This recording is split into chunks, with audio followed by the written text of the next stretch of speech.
Polisi kembali terlibat baku tembak dengan kelompok bersenjata Abu Rimba di Desa Lokuci, Pasir Raya, Aceh Jaya. Dalam baku tembak yang terjadi selama 20 menit ini, polisi menembak mati 2 orang termasuk Abu Rimba. Selain Mainun alias Abu Rimba, polisi juga telah menembak mati Doyok, anak buah Mainun.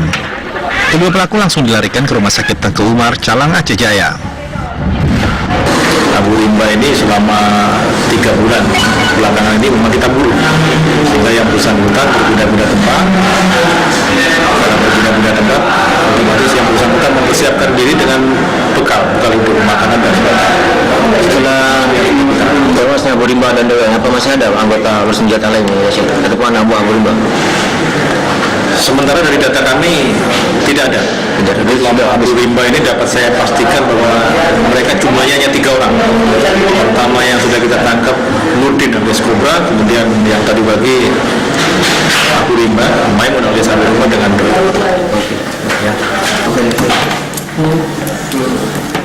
Dalam baku tembak ini, polisi menyita 4 pucuk senjata api rakitan, puluhan amunisi, dan 3 lembar bendera gerakan Aceh Merdeka. Hingga kini jasad kedua pelaku masih diinapkan di rumah sakit untuk dilakukan otopsi.